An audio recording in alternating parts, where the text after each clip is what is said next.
Listen. What do you hear?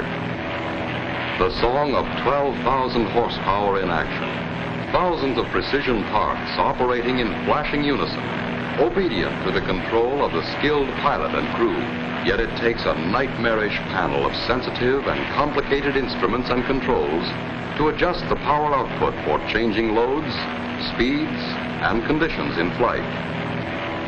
Listen again. What do you hear? The familiar sound of a fine motor car engine. More than 100 horsepower, responsive to the driver's lightest touch on the accelerator. Yet this fine engine must be constantly controlled all the time it's in operation to keep its power in balance with changing requirements. Again, what do you hear? The purr of an electric generator. As electrical power loads vary, as conditions vary, throughout the minutes, hours, days, weeks, and months, so must the power be regulated by watchful operators to keep the generator turning at constant speed. What do you hear? You guessed it. The beating of a human heart, one of the most amazing machines on Earth. The normal human pulse is between 70 and 80 beats per minute. Yet this rhythm varies every time we move or change position. Like this when we are resting. Like this when we are running or at play. And changing too with our emotions when we are happy, angry, or frightened. Listen. What do you hear now? That's right, the ticking of a watch. An accurate watch ticks 5 times each second. Like the engines of airplane and motor car, like the generator, like the human heart, your watch is a power plant that must operate unfailingly under an infinite variety of conditions. Yet, unlike our heartbeat, the beat of this tiny power plant must never vary. Unlike the giant generator, it has no tons of concrete on which to rest solid, level, and safe from vibrations which might affect its accuracy. There are no watchful attendants, no careful drivers, no skilled pilots, no banks of instruments and controls to regulate its speed and guard its accuracy. What controls the ticking of a watch? Inside, we find a beautifully poised and balanced mechanism of springs and gears, pinions and bearings. And this entire mechanism must be confined to a very small space. Still, it must run at a constant speed. Never more, never less, with an accuracy that approaches perfection. To understand what goes on inside a watch, let's make a simple device that will keep time. We'll use a garden hose. First, we'll place a little water wheel and dial in the center. When water passes through, it will turn the wheel and make the hand on the dial move. Now we'll attach the hose to a faucet. The faucet is our source of power. The hose conducts the water, our power in this case, past the dial to the nozzle. The nozzle controls the flow of power. By turning the nozzle, we can allow just a little water to flow through the hose, and the hand on the dial will turn slowly.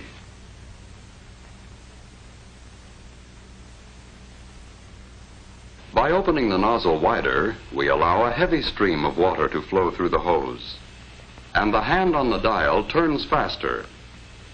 If our source of power, the water pressure, remained constant, and if we could adjust the nozzle carefully enough, we would have a timepiece that would keep accurate time.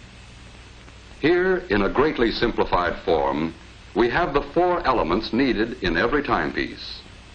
A source of energy or power, a means of transmitting power, a dial to record the flow of power, and a way to control the power. Now let's see what these four elements are like in our watch. First, we'll take our watch apart, like this.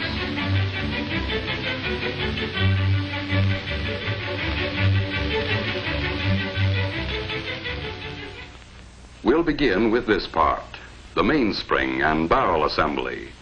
And so we can see everything that goes on inside, let's use giant parts to make a watch model.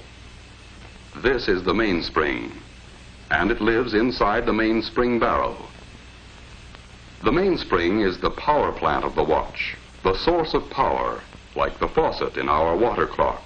By winding the spring, we can store up energy. Here is a winding stem with gears and a click to keep the spring from unwinding. And here is the unit that controls the flow of power, like the nozzle on our hose. It is called the balance wheel and hairspring assembly.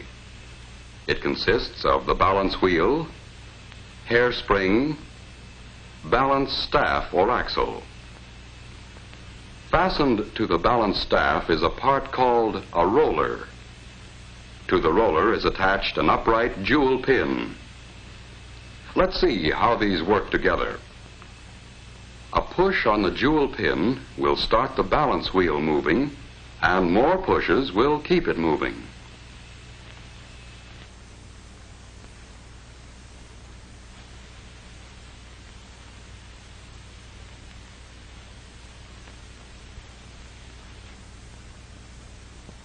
To do this job of pushing, we need this odd anchor-shaped lever called a pallet.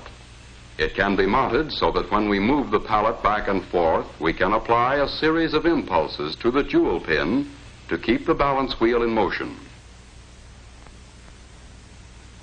Now to the pallet crossarm, we add a pallet jewel shaped like this. Here is a wheel called an escape wheel, with teeth on it so shaped that they will push the pallet jewel and jog the balance wheel into motion.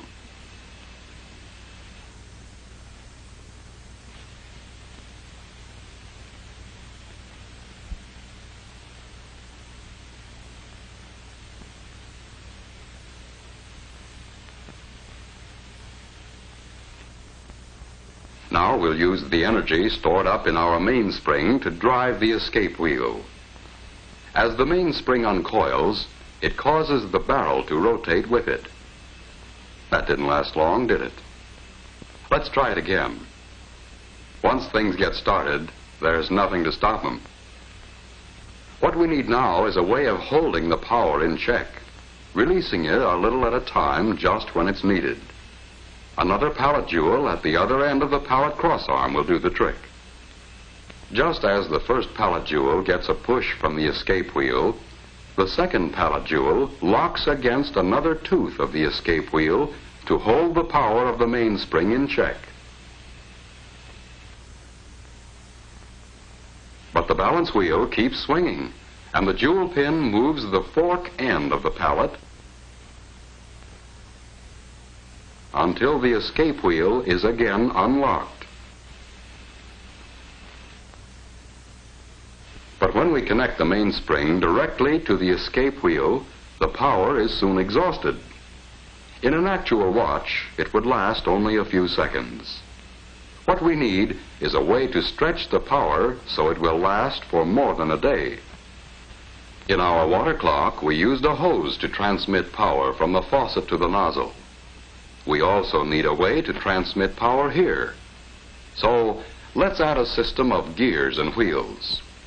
We'll stretch them out in a line instead of in their usual closely confined location in a watch. Look at the gears a moment and see what they do.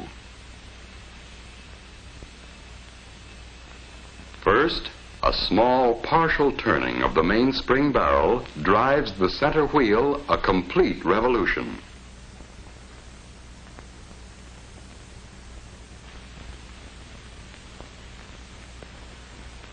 A partial revolution of the center wheel drives the third wheel a complete revolution.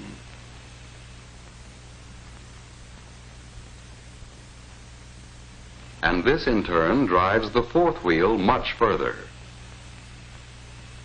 As a result, a few turns of the mainspring barrel, driven by the mainspring, will drive the escape wheel many, many revolutions, enough to last a full day and longer.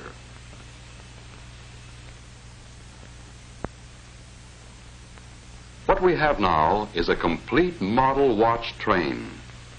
Through the gears, the mainspring drives the escape wheel. The escape wheel teeth push first on one pallet jewel and then the other. The pallet fork nudges the jewel pin on the balance wheel to keep it moving. The swinging balance wheel on its return trip moves the pallet fork. This unlocks the escape wheel to release a little more energy from the mainspring.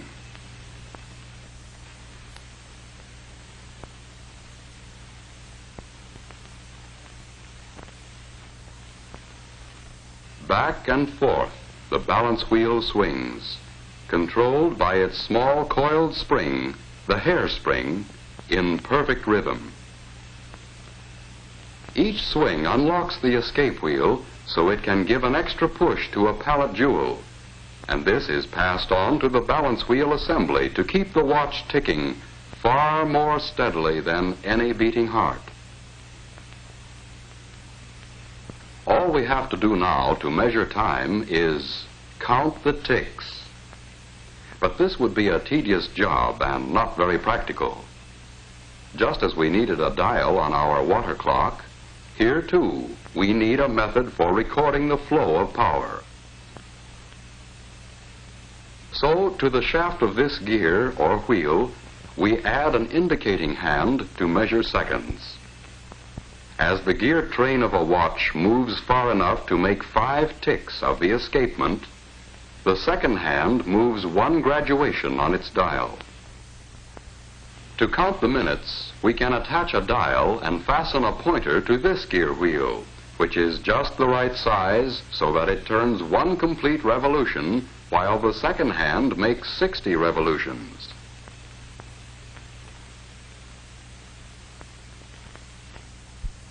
And to count the hours, we can have another pointer geared just so, to move 1 complete revolution every 12 hours. The second hand makes a complete revolution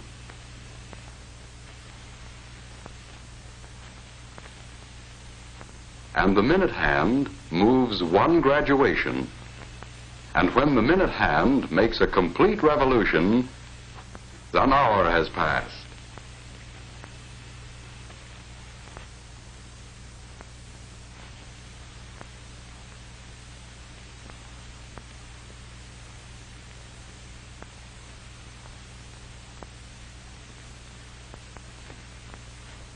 Now we can tell what time it is.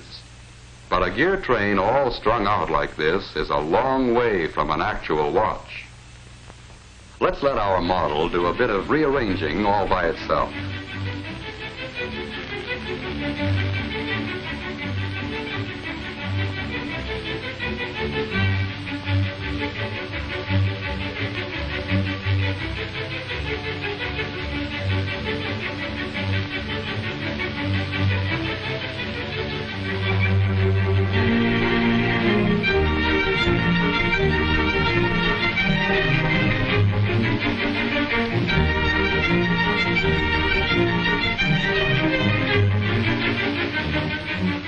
Now we know what time it is and how and why we know.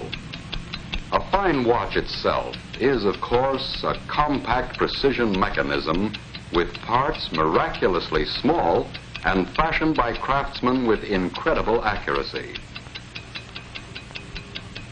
But the basic principles are those we have just seen, frequently applied on a scale almost microscopic to produce the world's most accurate portable measuring instrument.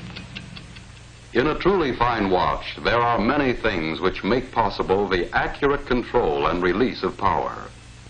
Jewels, for example. Many people correctly believe jewels increase the value of a watch. They increase the value all right, but not by being ornamental. Jewels are in a watch strictly for business. They add to the value only when correctly placed and used. They are the bearings which lessen friction, increase the regularity of the running, and greatly extend a watch's life of dependable service. Harder than the finest steel, these tiny surfaces are finished so smoothly they reflect images like a camera lens.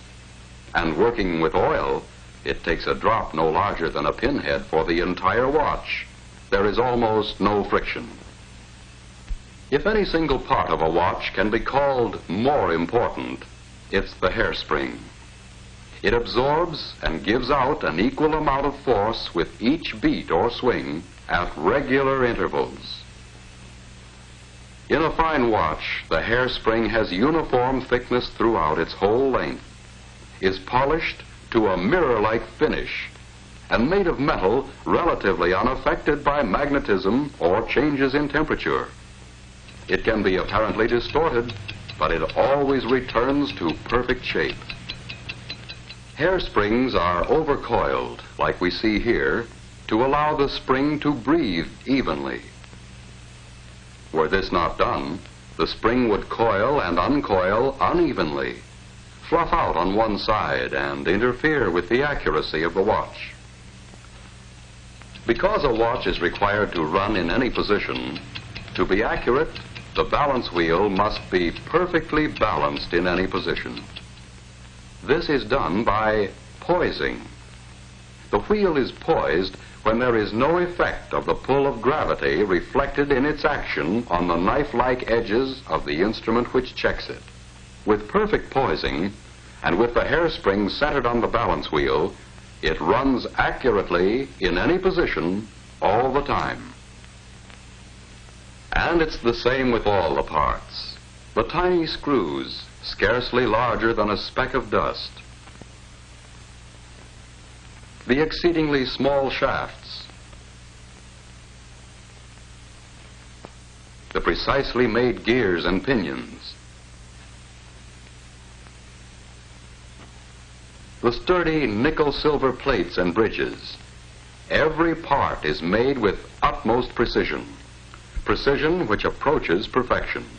When we look at the almost invisible parts, understand what they are required to do, realize the uncanny skill needed to make a fine watch, we can easily understand why it is a masterpiece of precision and accuracy. Here is a truly wonderful mechanism. With it, you can accurately measure the passing of time and record that passing for your use and convenience. But this mighty little servant is a creation of beauty, too. A precious possession to be worn with pride and confidence every day, every week, every month, year after year. Listen. What do you hear? It's the ticking of a fine watch. Wherever you go, whatever you do, America's fine watch ticks steadily, accurately on. 5 ticks every second.